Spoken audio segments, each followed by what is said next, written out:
Yes, hello everyone. Paul Ashkady, Cúilín Media. Welcome back to the show for another weekend preview. It's myself, Seamus Brady, joined by Matthew Hurley. Matthew, we've got an interesting pot to look through here now this week. We obviously have action taking place as we speak in the college competitions in the Sigerson and the Fitzgibbon. We have the O'Byrne Cup and the FBD League, and over in Connacht we have action taking place in those competitions as well. And then we also have the intermediate club finals and junior club finals to look forward to this weekend. No senior club action, which obviously the indication that we're nearly at the finish line with the club championships 25-26. How we keep them on? Yeah, good. Yeah, I suppose the intermediate and junior finalists get the recognition they deserve in many ways. Out of these 8 finalists, actually, I think 5 of them are from unique counties, and then you have 3. You just have 2 or 6 from unique counties, and then you have just 2 from Kerry, just hanging. Ballymagilligan and Ungale planning to do the double. Dingle obviously planning to do a treble with Kerry football, but we'll see if they can do it next week. It's going to be a very interesting weekend. Obviously, I am closer to one of the games in particular out of the 4 this weekend. Obviously, with Kilbritton's junior final, a lot of work in the previews got into the Southern Star this week from Kieran's pieces. I did a few preview pieces on this as well, and it's just been brilliant. And I suppose the village in Kilbritton is absolutely bouncing this week. They're preparing for a junior final, and it's massive for the community. It's massive for every community involved here, like Eastkey, Tureen, Upper Church, Drumban, obviously the 2 from Kerry, Ungale and Ballymagilligan, and obviously the 2 up in Ulster, Clocker and Glenullen. So it is going to be an interesting weekend, and it's great to see the eyes are going on these competitions. And I suppose with the Sigerson and Fitzgibbon, less so the Fitzgibbon, because I would say there was comprehensive wins, if anybody seen them last night. But the Sigerson, a lot of interesting results, particularly the Ulster University one, I think it really catches the eye. But in particular, the Ulster University players that weren't allowed to play, apparently, which could be a bit of a controversy there. So yeah, a lot to delve into, despite the fact there's no senior action. Well, there's the pre-season competitions, but I suppose when you look at what happened last week, they're probably thrown into chaos, aren't they, Seamus? Yeah, I mean, it's very, very interesting. There's like a spectrum, as you were saying. We had an in-depth discussion about this last week, but on the same weekend that we had, like say, the Dublin Hurlers naming 5 of the starters that started in last year's All-Ireland semi-final against Cork, taking it very, very serious. We had, a coin toss decide other competitions and everything like that. There was a really wide scale of how serious different counties were taking it. And that is 100% down to, that's down to the pressure that the competitions are under. That's down to like the doubts about how necessary they are for the calendar and everything like that. So we were saying on last week's show that we're stuck in this weird little gray area, and it's like, okay, either the GAA needs to go all in on getting these as part of the calendar, move the league back, move the finals back into August, or scrap them, move the leagues a little bit further into January, give that space between the league and championship and keep the finals where they are. But one way or another, the current status is like you're 1 foot in, 1 foot out, and you kind of make a hash of it in both ways. So that's kind of what we were saying last week on the show. Our good pal Peter Griffin is leading the way in terms of the comments. If you are new to the show, guys, get involved in the discussion. Let us know what your highlights of the week of sports have been so far, because obviously we had the Sigerson action on Tuesday and Wednesday, and we have big club action taking place this weekend as well as the national leagues dooming ever closer. We can't wait for that as well. We got something special to announce as well. At this moment, it is an appropriate moment to announce this.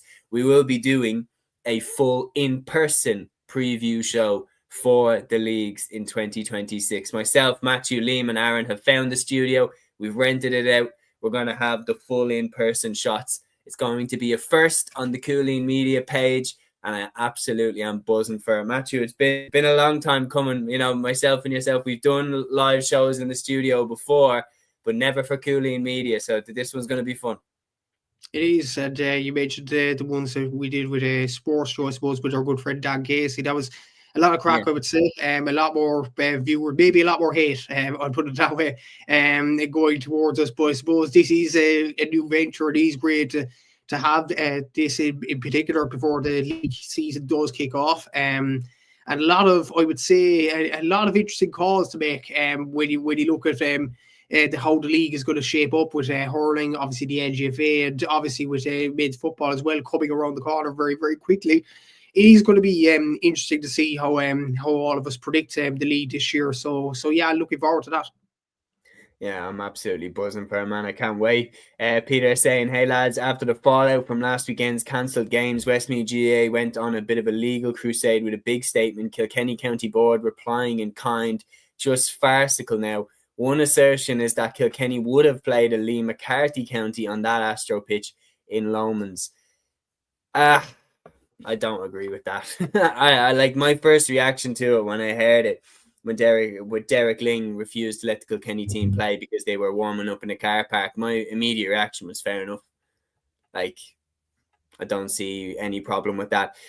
I don't really know enough about the situation to comment strongly on it, but just that there to say that you would have played a Lee McCarthy team, I don't think so. I don't think that's correct. It's a pre-season competition that clearly the way it was put together to end up with Kilkenny training in a car park on concrete, that's farcical. And I think once it gets to that stage, whether they want to play the game or not, that's completely up to them. And a little spat between the two county boards before the championship begins it's not pretty. It isn't. And I think, look, if Daddy, well, I'd struggle to find that being true, to be honest with you, because last night in the Munster Senior Hurling League, Waterford played against the Christie Ringside in Kerry. Yes, it was a hammering. Waterford absolutely tanked them in the end, but Waterford still showed them a lot of respect and fairness by playing them. And you had other teams playing, obviously Dublin playing Carlow last weekend, Carlow or Joe McDonough's team. So I struggle to believe that reasoning, to be honest with you. If it is true, I'd be like, wow, to be honest with you. But I wouldn't go full on because I don't know if that's fully true or not. But if obviously they were training in car park, that's the part we do know, and that's completely unacceptable. But what happened, what Peter was saying there, I'm not sure if it did happen. So yeah, it's very, very hard to judge there. But I struggle to believe Kilkenny would have just avoided playing Westmeath because they're not in the McCarthy. So I think that would have been completely back out of order if it is true. Yeah, I think this competition seems to be the preseason competition seems to be where all the batshit stuff goes on. Like coin tosses deciding who gets through to the next round, a team winning a game and then folding immediately after. And then I just love the idea that they're just standing there like, what are we going to do? And then someone pipes up from the back like, well, we could train in the car park. Like, I love how kind of Wild West it is, but it still isn't acceptable for the level of the game that the players are at and the dedication that they give. That's why I'm saying, and that's what's caused by this kind of half in, half out situation. You either go all the way in or you're all the way out. And I think we need to go one way or the other here. That's my kind of stance. I've repeated it time and time again, but it is genuinely is. Peter says a chaotic circus of the GAA silly season. It's a nice way to put it. Big news here as well, Matthew. This came out since we did the last pod. Geelong have released Mark O'Connor for the final next weekend. Unfortunately for Kerry GAA fans, they have not released him. He will still go back over after the club championship is done, but he is going to play in the All-Ireland final as we anticipated that he would. How much of a difference does this make? I think it's a massive coup for Diggle Verdes having Mark O'Connor there. I think he was the difference maker in many ways against Ballyboden last weekend, and he is an absolutely excellent player. You have to give credit to Geelong as well for allowing Mark to go back and play in the All-Ireland final. Like they kind of had to, when you think about it. Like you let him play in a Munster final against the Bars, you let him play in an All-Ireland semi-final against Ballyboden. You have to let them play in the final now. It's as simple as that. Like it's that kind of situation. And yeah, I commend Geelong as well for allowing Mark to go back in. And if Mark O'Connor was to win the All-Ireland, what a collection he'd have. I think he'd win an inter-county All-Ireland with Kerry and minors, and I think it was minor under 20 level, an AFL title with Geelong, and potentially a Club All-Ireland senior title with Dingle. It would be some CV from Mark O'Connor's point of view. You'd wonder if he'd go maybe 1 or 2 more seasons with Geelong and then go back to Kerry. I know that'll be a scary thought for the rest of the country, but he might as well do it because he's just achieved literally everything in the game, you have to say. So yeah, fair play to Geelong. I see a funny tweet through the week that Geelong, they're a professional team and they allow Mark O'Connor go back to play for his club, whereas certain intercounty teams aren't letting certain players play Sigerson Cup. It's crazy, isn't it? Like the pro team is allowing someone to play with their club, yet the Ulster University boys aren't allowed to tug out. Yeah, it's bad. It really is, and yeah, it's look. Maybe we should all learn from AFL and Geelong, and yeah, like if Mark O'Connor wants to play, let him play, and it's just, I think it's just brilliant. Yeah, no, I agree. Another piece of news that Peter's saying here: Hilo was on off the ball, lads, discussing his retirement. His hips are gone, needs surgery. Pity another county player leaves on medical terms rather than their own. Another massive blow for us with Miko, Daniel Flynn, and now Hilo gone. We are even more under pressure to cling on to spot 6 or 5 in the Division 2 table. It's a big loss for Kildare, no question about it. David Hyland was a consummate professional and really, really solid for Kildare over the last 10 years. Yeah, I feel like they're in a little bit of a transition period anyway, where they're kind of passing on to the next generation, kind of led by the likes of James McGrath, etc. But it still is a blow. It's a massive blow. And when you look at Daniel Flynn leaving the battle as well, obviously Mick O'Grady is a massive loss to the Kildare team. Noel Kelly for experience as well. That's 4 big personalities in the Kildare team, and that is a big loss in fairness. But what I will say from a Kildare point of view, the younger lads have shown that they can play at the highest level. You look at Callum, not just James McGrath, but Callum Bolton is an excellent player. If Jimmy Ireland can just regain a bit of fitness, I think he is a serious player. You still have Kevin Feely about. If he can stay fit, he's a serious player there as well. So yeah, Kildare, they were under 20 champions a few years ago. Brian Flanagan's there. Obviously, David Burke's in the backroom team there as well. I think they'll be fine. I think they'll be fine in Division 2. To be honest with you, look, it is a loss, but there's other players from a Kildare point of view to step up, particularly the younger lads. And the way they performed in the Tailteann Cup last year should breed a bit of confidence into Kildare football. Yeah, and on top of that, another retirement is Niall Kelly, obviously another Attai player who has stepped away from the county panel, another blow. Peter, they're asking you, Matthew, where is Kilbrittain near? Like what big town? Or is it near a big town? Yeah, if you count, this is a big town, Bandon. Bandon is just I suppose in context for our listeners, Bandon is where Conor Howerhan, the former soccer player from Ireland, is from, and also Lyra, the singer, is from Bandon. So that's your trivia there, Peter. I'm just going to talk about Bandon now, am I? Or no, it's bad. No, apologies, man. For anyone watching, I have a serious case of the flu. So I'm absolutely bet. But we needed to get this episode done for you. We couldn't let you down and not do an episode on a Thursday and a Sunday. That's our promise to you, that we get them out. And this one is exactly keeping with our message. So just looking at it here. So Tommy Dernan as well transferred to his third club. Peter saying as well, bit of mad. He's gone back to Westerns. That was his first club. He went to Inniskeen and RD in the meantime. Anyway, we are going to move into the recap of the action that we've had during the week, and then we're going to look ahead to the club championship action taking place this weekend. Starting off with a recap of the Sigerson Cup. So we had action on the Tuesday and the Wednesday. And the 3 results that took place on the Tuesday, DCU hammered Ulster University 3-13 to 8 points. MTU Kerry beat TUS Midlands 217 to 211. TUD then beat Dundalk IT 217 to 1-11. So they were the 3 results from Tuesday's games. What was your recap on them, and what did you make of the results? The DCU one really stands out as a maybe stamping their authority, as many people may call it, on this competition, considering they won it last year. But I would say it's a complete shock considering we looked at the panels. We looked at the panels in terms of predicting the Sigerson Cup because that's what we base it on. You look at the quality of each team as per county and things like that. And you looked at specifically Ulster University's team and you think, wow, if these all play, they are a serious team. But DCU blow them all the water. But bit of context, Ulster University didn't have their players available. Like Owen McElhone wasn't there, Rory McCullough wasn't there, Owen McAvoy wasn't there, Rory Canavan apparently he was named to start, but he actually didn't start in this game for some reason. So they were missing a whole host of talents. Ulster University. They only had, I think it was I think the only McGill from Down in the team, and a few others as well. I think McGarity for Tyrone. But other than that, very, very few, which was, it is worrying, I suppose, Seamus in particular, when you look at, I suppose, when you look at Derry in particular, when you look at Tyrone, not allowing their young talents play in these competitions is what it seems like. Like Rory Canavan hasn't played club football. Like Eric Kilkieran went out of the club championship in the semi-final to Trillick in Tyrone, I think in October, was it?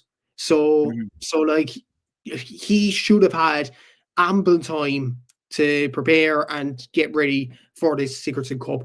But this is another thing with the pre-season competitions, and we talk about training in car parks and we talk about other things as well, like coin tosses. But this is another thing as well. I see the Tyrone and Armagh did draw good attendance in the McKenna Cup, but one thing I noticed in the starting team, Rory Canavan was there, and I was like, this is not good, because Ulster University have Rory Canavan, and if you're not allowing these players to play Sigerson Cup, what is the point of the Sigerson Cup if it does happen? Now, I don't want the Sigerson Cup to die like this, because it is a brilliant competition. It gets them players playing for their colleges.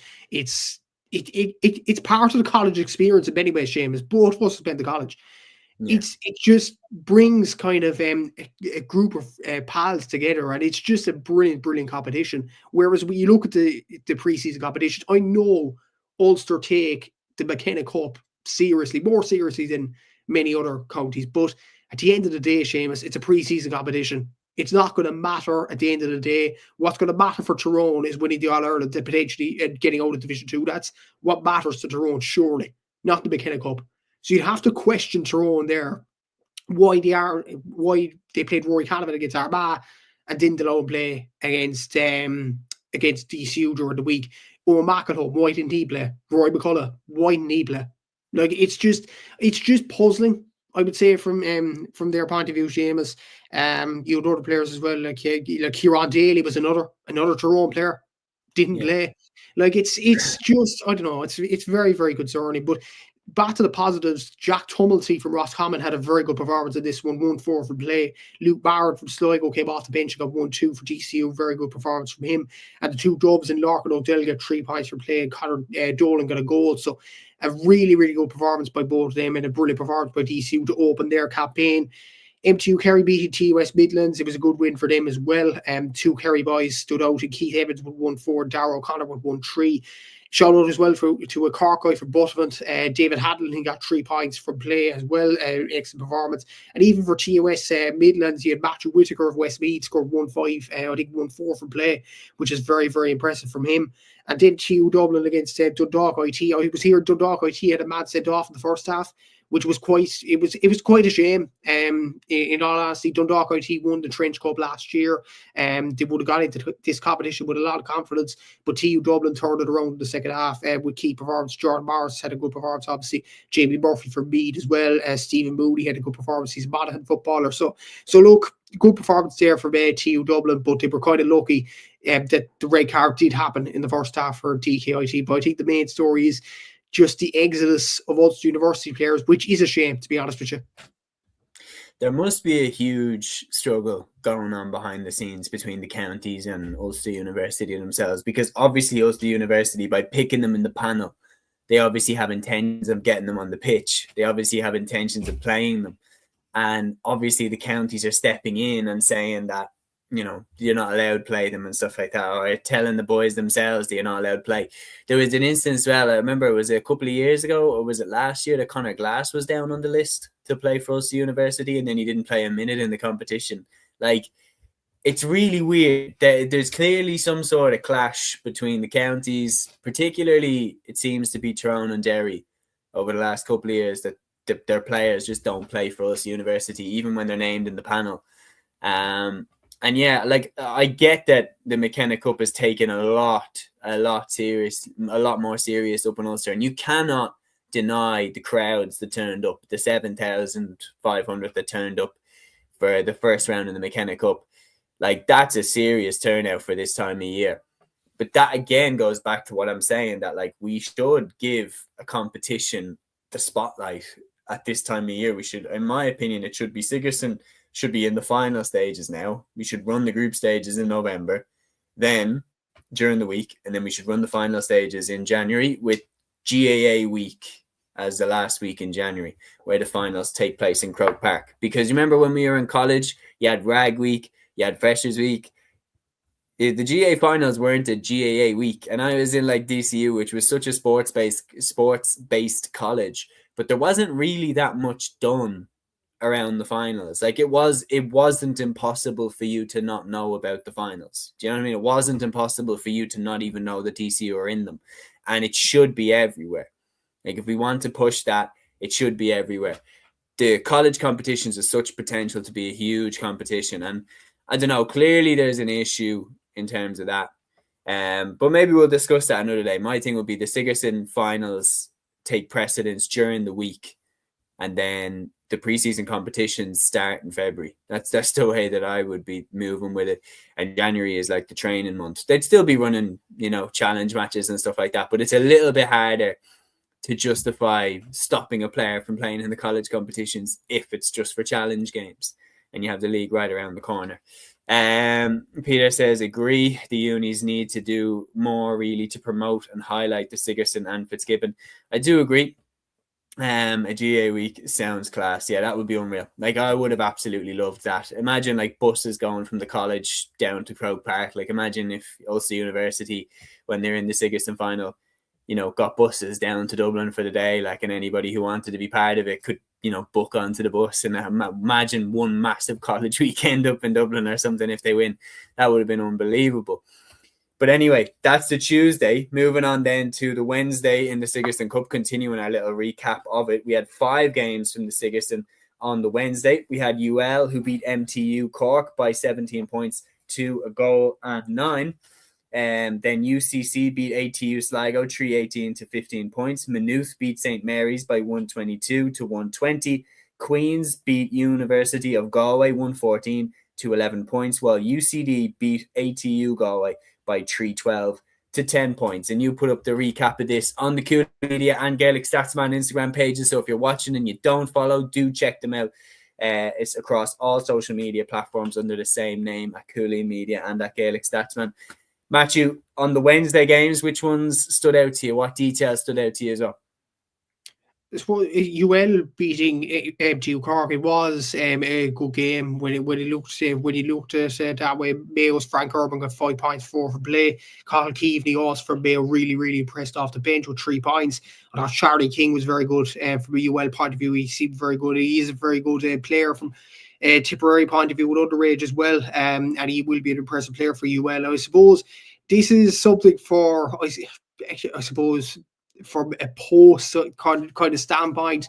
I think Jerome Quinn put up earlier, and this is pretty close to where I live as well. This is West Cork brothers, Paddy O'Driscoll and Keith O'Driscoll. So Paddy O'Driscoll was number 5 for UL, and Keith O'Driscoll was number 10 for MTU Cork, and they marked each other in the game. Like, they're brothers, and I think It must have been an interesting breakfast in the family home. Geez, it was. I'd say definitely. I think it definitely was. To be fair, and yeah, look, there are 2 good players from Gabriel Rangers around the Ballyhob area, and yeah, it was a good interview that Jerome Quinn did with both of them actually afterwards at Higher Education. It was a very good interview. I think Jerome Quinn quote as well. We talk about first class rivals.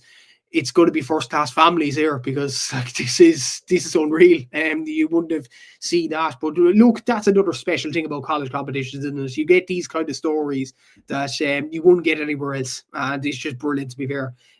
Look at the other games. UCC beat ATU Sligo 3-18 to 15 points. Scorpio said Conor Daly got 3 goals and 4 points, but other sources said he got 2-4 in this game, while Owen Corcoran of St. Mary's got the other goal for UCC in this game. But Conor Daly, regardless, had a very good performance from Clonakilty, very good display from him. Rory Murphy from Kerry also had a good display as well from a UCC point of view. From Maynooth's point of view against St. Mary's, it was a tight game, but they got over the line in the end. Conor Duke got 5 points, and we know how impressive Conor Duke was for me last year, the run to the All-Ireland semi-finals. Conor Gray got a goal as well.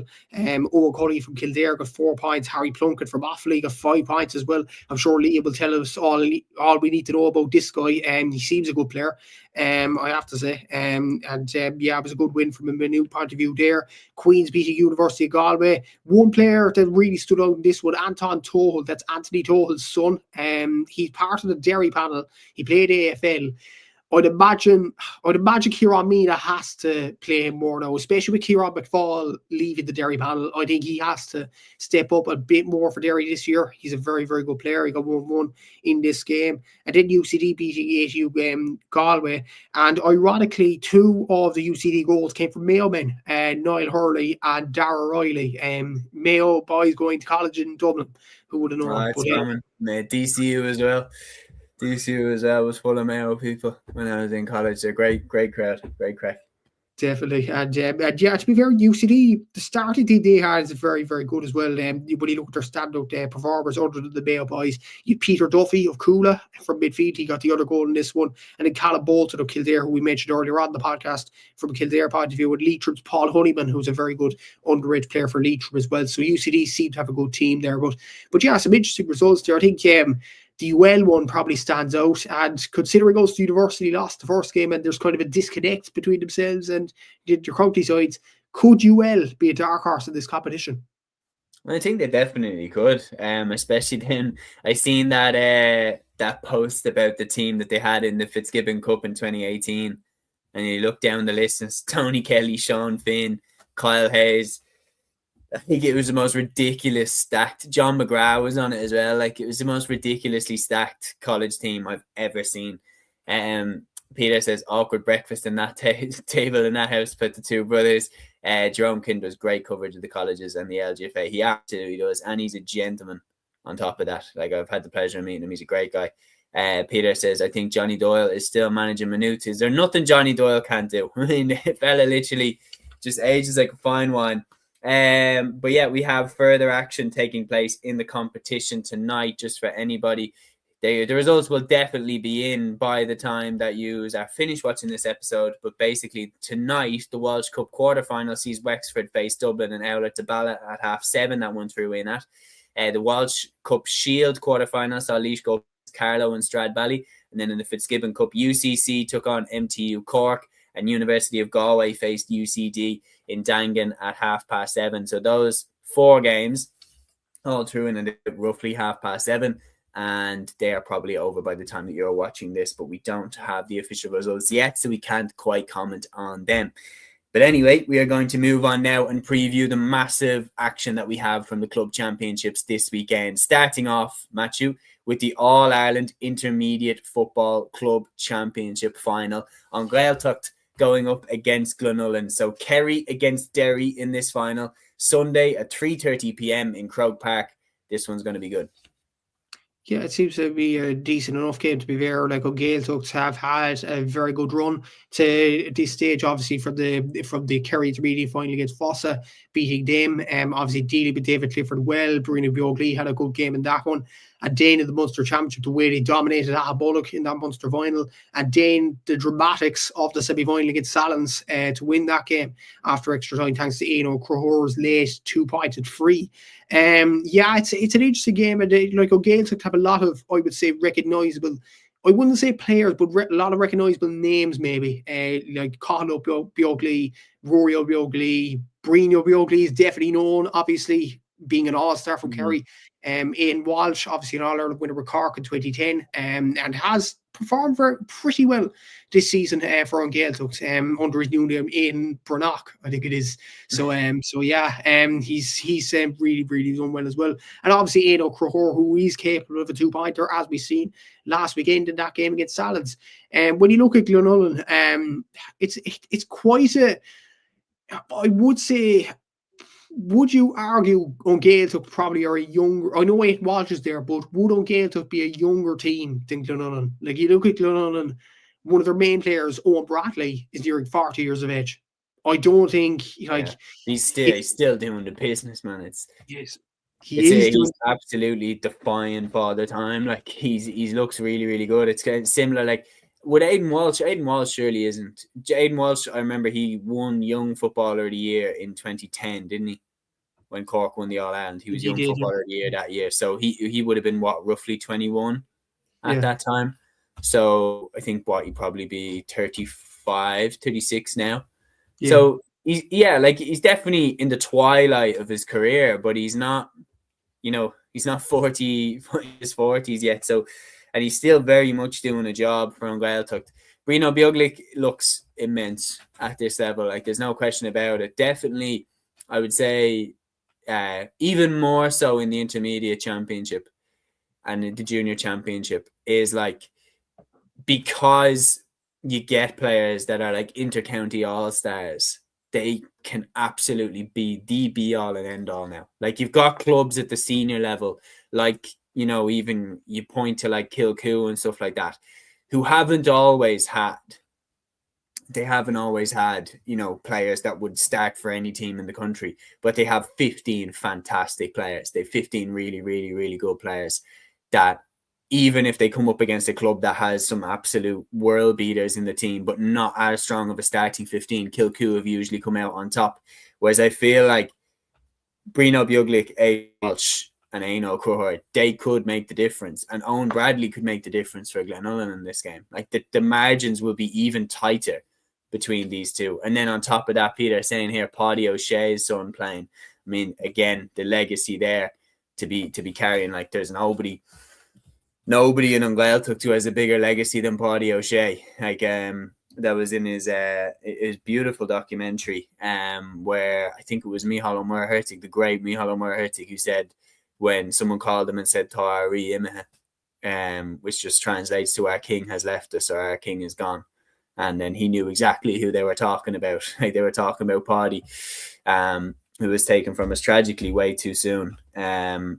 It's a really, really proud club on Gaeltacht. And I mean, you're way closer to it, literally geographically you're way closer to it, but just how passionate are these people about their football?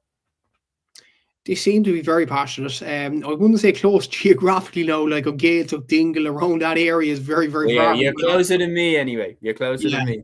I'll put it that way. But yeah, to put it into context, I have cousins from Kerry, and I think they're an hour or maybe two away from Dingle and Gaeltacht. That's how far away it is in Kerry.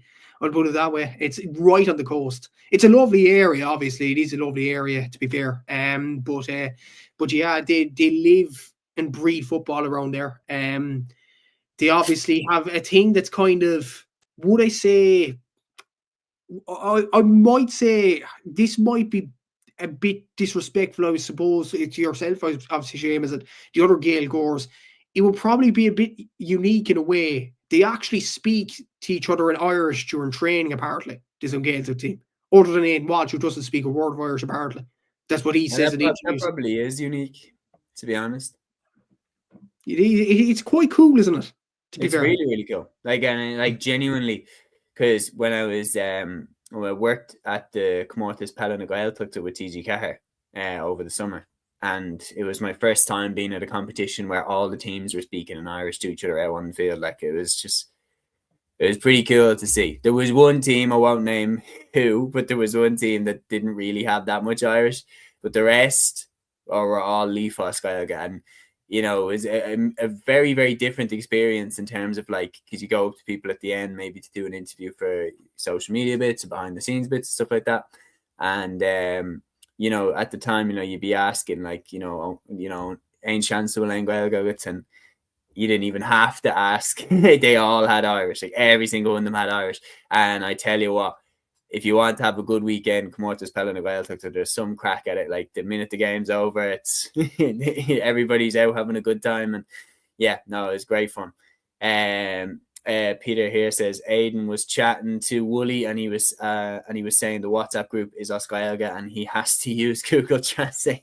That's very good. I think our good friend Dan Matthew went to the meets with him as well. I've seen a couple of clips of Aidan up on Sports Joe as well. So I'm going to guess that was Dan that was at it. But yeah, no, Aidan seems like a gent. He always comes across really well. If we had to predict, looking at how they've come to the final, who would you be leaning towards?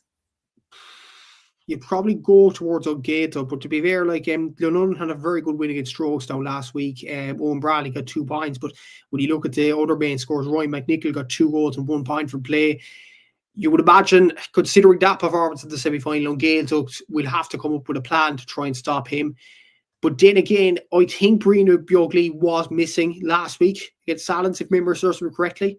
So if he's missing, if he was missing, and if he's missing again this weekend, that's a huge loss. And I've seen one of the comments there, Colin Bjogli might be missing as well for this game. So yeah, it's going to be a very interesting game to call.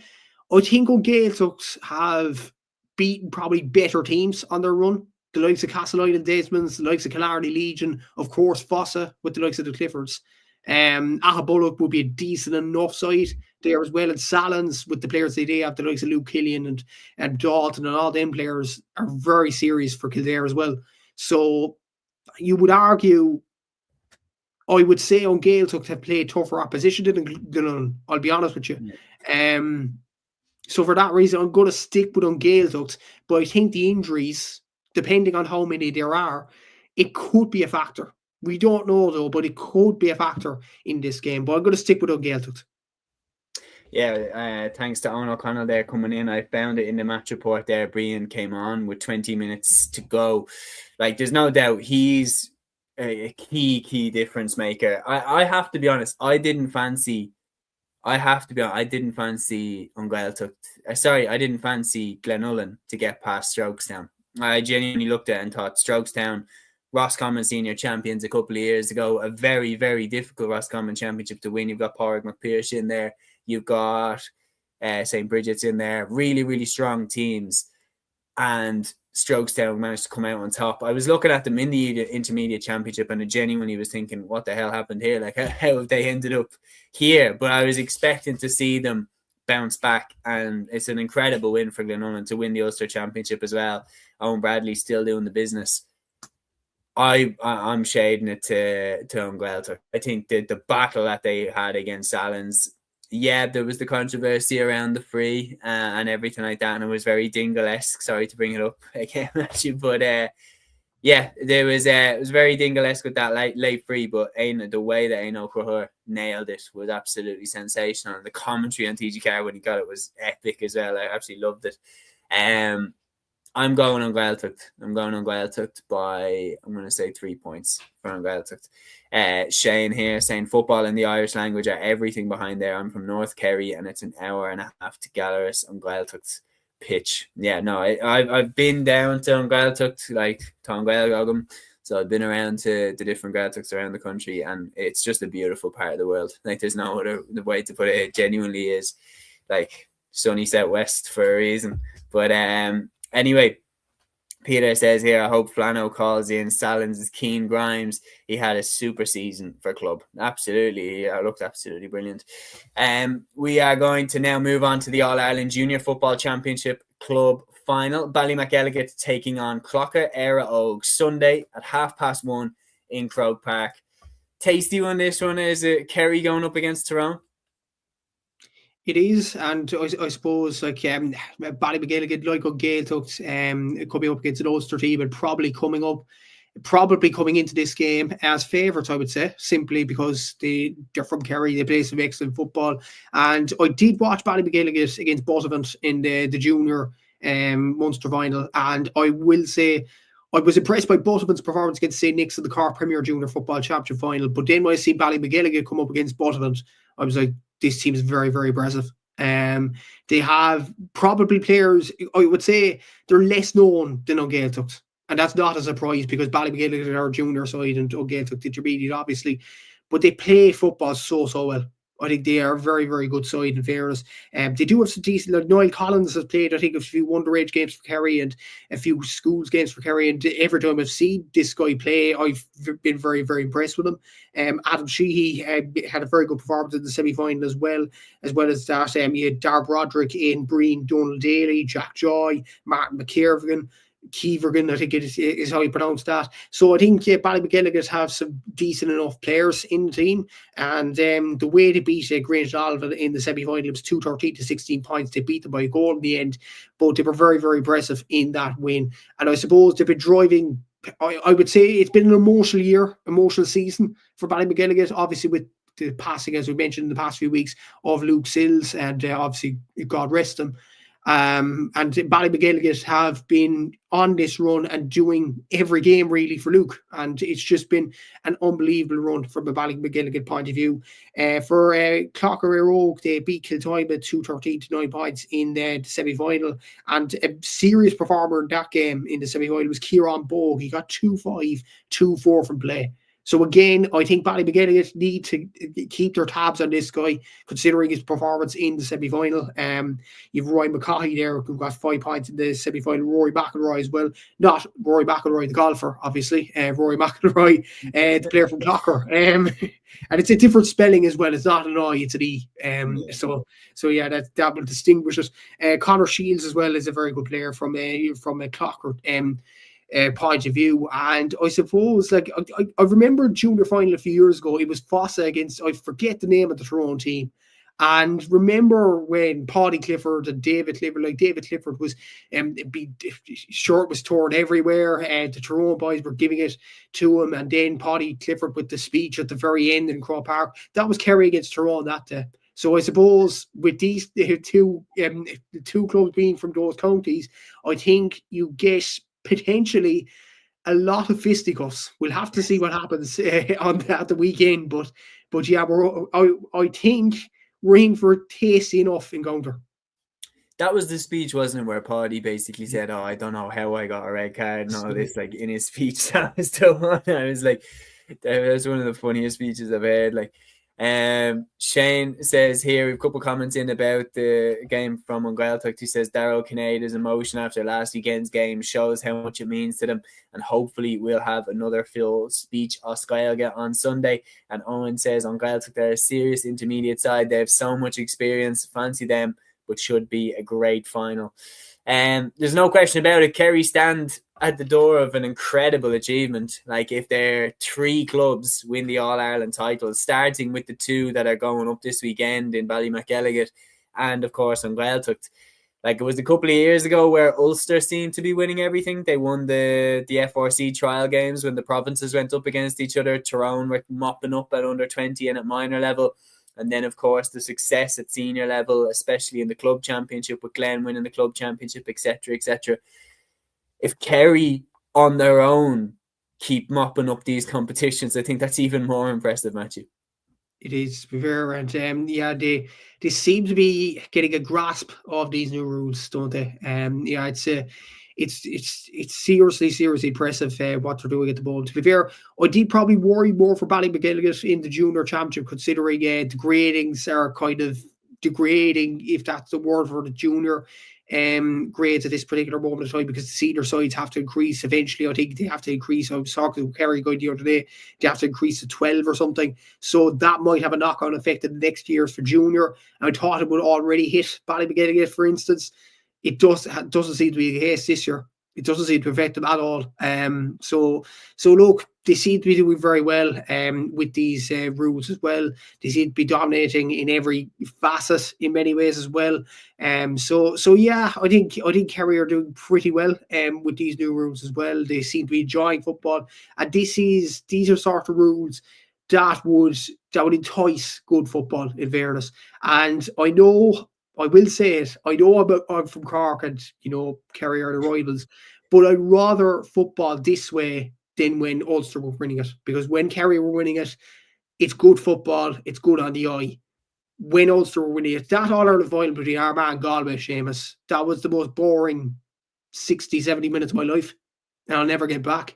So I think Kerry, to be fair to them, as much as there are rivals and all that, they do play some excellent football. And you have to commend them for it. It's just excellent on the eye. And the way their clubs are performing, the way their inter-county teams are performing, it's going to continue long into the next few years. I think, you can't deny how good the Kerry football has been. I don't think Ulster straight across the board was disappointing in terms of the quality. I think that Tyrone stood out as being a really, really shining example with the likes of Dara Canavan and everything. But the All-Ireland final itself was not very easy on the eye. And I think that was a catalyst that, like, okay, we need to change the game. Don't get me wrong, I was there. The atmosphere was absolutely amazing. The occasion felt huge, but the game was extremely cautious, extremely defensive from both sides. And the game did need to change. Like, there was no question about it. Attacking needed to be made more incentivized, because in 2024 and in the past few seasons before that, defensive solidity and being cautious and not taking risks and just trying to win the game no matter how boring it was, that was rewarded. And now we're seeing a situation where attacking and being adventurous and going for it, that's being rewarded. And right now, on top of having a very good team, Kerry have probably the greatest footballer of all time in David Clifford leading their line. So there's no question about it. Porter here says, agree, new rules suit Kerry. And Peter saying Grayson Olven had some run for one of the smallest clubs and catchment areas you'd find. Shane B says Ballymac have been trying to get out of junior level in Kerry for about 5 years, getting to semis and finals, and finally got over the line this year, unfortunately at the expense of my own club. It's that time to call it, Matthew.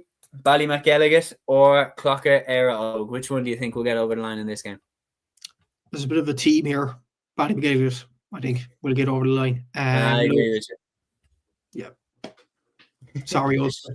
I just think Kerry football seems to be on a roll. Like, I don't think anybody seems to be able to stop them. And on top of that, the way that Shane talks about it there, when you've been knocking at the door for so long, like from a dub, I seen it with Nafina, for example, that they were knocking on the door to try and get out of Dublin for so long, that when they eventually did get out, albeit they did lose to O'Loughlin Gales the first year in the Leinster final, but when they came out the next time, they steamed all the way to the All-Ireland. It's like, because you're right there, that if you finally get over the obstacle that has been stopping you time and time again, it can give you like a turbo boost of momentum that can get you through the next few challenges. And that seems to have been the case with Clocker up to this stage anyway. Switching codes though, we're going to move over to the All-Ireland Intermediate Hurling Club Championship Final. We've got Cúilín going up against Upper Church Drombane Saturday at 5:15 p.m. in Croke Park, and this one is actually on RTE if I'm not mistaken. Matthew, is it? Apologies. No, the games on Sunday. The games on Sunday are on TG Car. Sorry, strike that. They are not. The Saturday games are on TG Car as well. Yes. Apologies. They're on TG Car as well. Sorry guys for the confusion. Saturday, it's live on TG Car at 5:15 p.m. Tyrone. Yeah, I'd say it's quite an interesting game. This one, Cúilín have had, obviously, not just this year, but quite a good number of years. I would say they've dominated the Mayo Senior Hurling Championship. They had a tough final this year against Ballyhonest. They only beat them by 2 points, and they got goals in that game to get them over the line. They beat them 217 to 21 points. But then, since then, it's been a very good run from a Tyrone point of view. They beat 4 roads in the Connacht Championship. They beat St. Gabriel's. They hammered Malik Oyercourt from Galway in the Connacht final as well. That was an excellent win from their point of view. They hammered Aero Carrickmore from Tyrone in the semi-final as well. So look, I think Tyrone have been on a good run for a number of years. Like Shane Boland's got 3 goals and 38 points in this championship so far. Fergal Boland's, I think most of the football folk will know who he is. A Mayo footballer, obviously. Pretty good hurler too. 3 goals and 26 points from play for Tyrone in this championship. Owen Delaney with 2 goals and 21 points. Sean Kenny with 117. Liam Lavin 2-9. So they do have a plethora of Mayo senior hurlers, which is a very impressive thing to have, because Mayo were very competitive, I would say, the Nicky Racker this year probably should have won it. And like there has been movements, I would say, for Tyrone to go up to the senior level to face, like, say, Thomas's or Lochray or somebody from Galway to get some competition in Connacht. If they win this intermediate title on Saturday, I do think there's definitely an argument for having Tyrone in the senior championship, in the college championship next season. So it should be very interesting to see. They're facing an Upper Church drum band team that is on a good run of form themselves. Luke Shanahan's got 62 points in this campaign so far. Gavin Ryan's got 1 goal and 22 points. Paddy Phelan, 217. Conor Fahy, 2 goals and 11. Pat Ryan, 2 goals and 10 points. Paddy Green, 15 as well. So, look, they have some good scores in this season's campaign as well. And when you look at the results, they beat Ballinhassig, which I didn't expect they would do, to be honest with you. I thought Ballinhassig would come over that, given the Munster Championship. They beat O'Callaghan Mills, they beat Danesford from Kilkenny, they beat Carrick Swans quite comfortably in the tip final as well. They had a few hiccups, I would say, the tip championship. They drew against Moneygall on the first day out, but ever since then, they've gained momentum, Upper Church, and they have been in very, very good form since then. It is an interesting enough stat to note as well. Upper Church's average winning margin is 4 points. Tyrone's average winning margin is well over the 10 mark. I think it is 6-9. It's 15 points, I think it is. But when you look at Tyrone's opponents, they played in the Mayo Championship, in the Connacht Championship, and obviously Carrickmore in the semi-final, compared to Upper Church and the opponents they played, the likes of Danesford, the likes of O'Callaghan Mills, the likes of Ballinhassig. You would say Upper Church had played tougher opposition, and you would say that would get them a better stake going into this final. But I think the Pures would probably want Tyrone to win this game, because they want Mayo hurling to improve as well, and they want a competitor for the Galway champions. But this Upper Church team, they've proven time and time again, especially that semi-final against Danesford, the battling qualities that they showed, that they are not a team to take lightly at all. Yeah, I get what you're saying. I am a hurling purist. I want to see this team rise up. I want to see Tyrone. I want to see Easkey, teams like this rise up in the Connacht Championship, and I want to see it go all the way to the point where we have a Connacht Championship and we have an Ulster Championship at the inter-county level as well. Like, that's the dream. That's the North Star. So the more that can move in the direction of happening, the better for the entire sport. So there's a part of me that's rooting for Easkey to get over the line. There's a part of me that's rooting for Tyrone to get over the line. And you know what? I'll go with Tyrone. I think that they've been performing really, really well. Yeah, and Fergal Boland especially has really caught my eye. I mean, the fella is, like, under the radar as one of the most talented dual stars in the country. Like, he wouldn't get the credit for that, but, like, he is absolutely fantastic. When he switched over to the hurlers, he's one of the leading lights in the county. And then with the footballers, he's absolutely brilliant as well. Once he came back to the panel under McStay, he absolutely tore it up. So, yeah, I'm going to go with Tyrone to get over the line in this one. And that brings us swiftly on to the All-Ireland Junior Hurling Club Championship final. Kilbrittain of Cork going up against Easkey of Sligo, Saturday at 3:15 in Croke Park. And this one is also live on TG Car. Give us your preview for this one, man. Yeah, big preview in this week's Southern Star. This game, 7 pages of this, so a lot of content this week, just to get that out there. Go to the shops and get the e-paper as well. A lot of action for this game in the paper this week. But why wouldn't there be, Seamus, when you have a West Cork team in an All-Ireland final, potentially? Like, I think the last West Cork male team to win an All-Ireland, I think, was Carbery Rangers back in the mid-2000s in football, I think.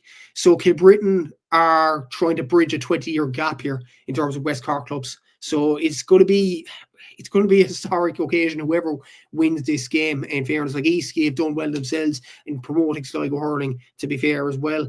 Look, this Kilbrittain story, they've been absolutely outstanding throughout the whole championship. For the Davis South Court, the Cuddy game, Clonmel, where they played in horrific conditions. Back to the game when they played against Barry Roll, their rivals in Clonakilty in the first day out in the Cork Championship in sunny conditions. They've had a really, really long road, and this has been a memorable journey from everybody involved in Kilbrittain. Joe Ryan's been absolutely excellent in charge of this Kilbrittain team. Mark Hickey, 1 goal and 68 points. Luke Griffin, 3 goals and 12 points. Conor Hogan, 3 goals and 10. Each and every one of those guys have been heroes in this Kilbrittain team. Joshua Donovan, Bertie Butler, Philip Wall, the captain. They've been absolutely incredible. And I think Philip Wall, obviously there was a Star Sport podcast interview. Kieran McCarthy interviewed Philip Wall, the Kilbrittain captain. Checked it out, we had already. I think Philip Wall said it off the ball this week that West Cork is a county within a county. So look, that's some quote, I have to say. But isn't Cork a country within a country? You can say the same about Dublin as well. You could maybe. But yeah, it's brilliant, to be fair. And obviously Philip, he's got a bit of tips from the likes of Jamie Wall and Kate Wall, his siblings who have played in Croke Park. Obviously, Kate played there only a couple of weeks ago for St. Finbar. So look, I think they're well ready for this game.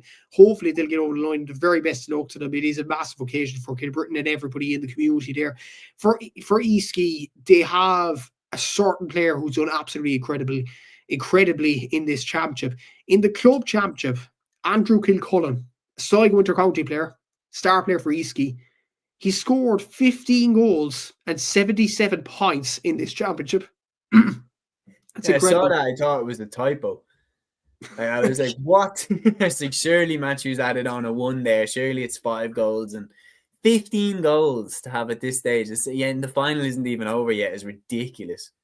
It's unreal. It really is. He got 4 goals in the semi-final as well against Burt when they won after extra time. But this has been a good run from Eastgate point of view. Finian Cawley's got 2 goals and 15 points as well. And what about Finian Cawley? I listened to Rachel Sheehan's interview with him about off the ball during the week. He grew a mustache for November, and he hasn't shaved it off since for good luck, apparently. I love it. That's incredible. Thomas Cawley, 13 points. Patrick Walsh, 1-6. Corbin Verker, 1-5. So they do have some excellent players, Eastgate, in this team. They've had one tough game against Ballinasloe, but other than that, they've been absolutely whipping sides of the sword in this championship so far. So yeah, it's been a good run from an Eastgate point of view. I think the Hurley Purists, again, like Terrain, would want Eastgate to win this game. But because, I can't back against Kilbrittain, can't I?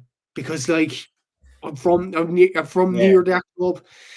Well, I'm not from the area, within the area of Kilbrittain. I'm from very near the area, and hopefully they could get over the line. So I'd have to back Kilbrittain, haven't I? Well, I'm going to go Kilbrittain to win it. I'll go Kilbrittain as well. I'm going to go with you. I think we'll have a bit of peace and harmony on the show.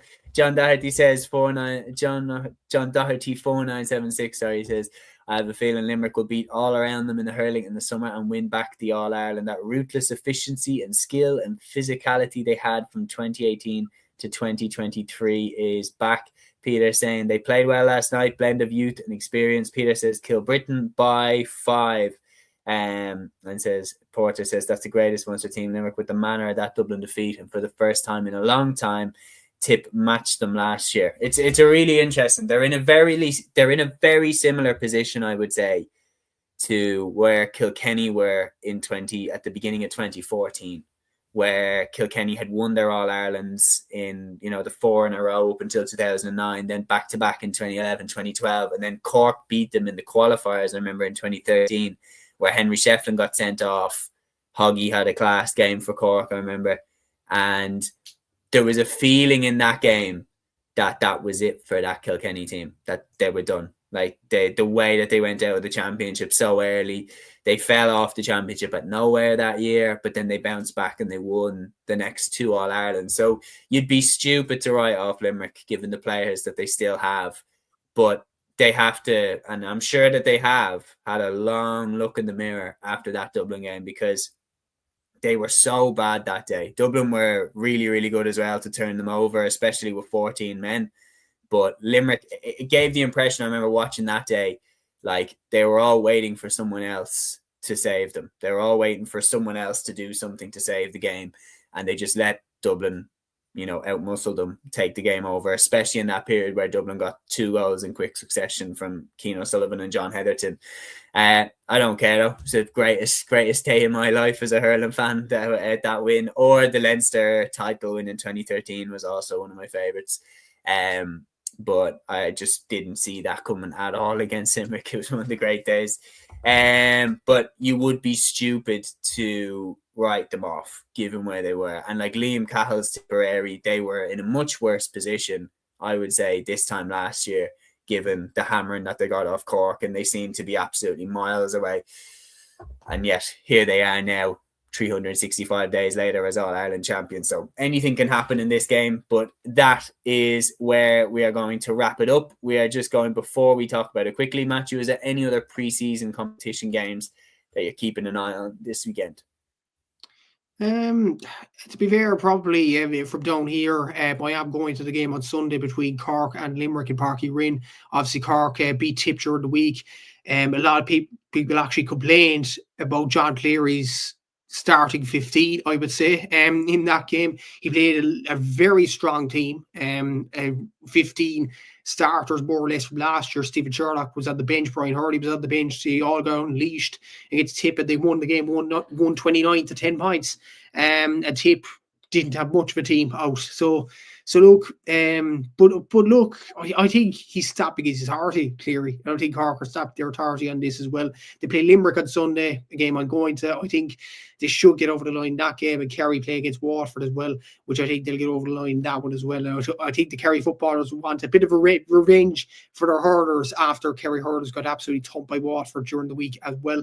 And look at, I suppose the other games, yeah, look at some of them here and there, like Offaly beating Meath in the O'Byrne Cup was a turn up for the Bucks. Westmeath beating Louth as well. But they're early season competition, Seamus. You can't really say they're shocks and thereabouts. But yeah, some, I would say, interesting lineups and interesting scoring tallies and things like that over the last few weeks. But ultimately, you can't read too much into these games. Yeah, no, I would agree. I think it's always like a bit of a guessing game. It's like a giant shadow boxing competition. You don't want to give away too much, but gems can be found. There's no question about it. Like Niall Scully kind of broke onto the scene with the Dubs footballers through the O'Byrne Cup. Sean Fitzgerald for Galway got his first run out in the FBE League. Like, you can find yourself a gem in this competition, no question about it. But anyway, we'll see what happens over the weekend. We'll see if there's any more coin tosses or if anyone has to warm up maybe on the back of a bus this time. But anyway, that will wrap the show up there. Thanks to Matthew for jumping on with me, and thanks to anybody that got involved in the comments or tuned in throughout the show. You helped to make it a very, very enjoyable one. We'll be back on Sunday at 8 p.m. with the live weekend review show talking about the games from the weekend. And also we have that special something for you, a live in-studio show previewing the National Leagues of 2026. It's going to be pretty good, pretty cool, and we will see you all there. But until then, ta-ra. Instinct, baby. Follow your instinct.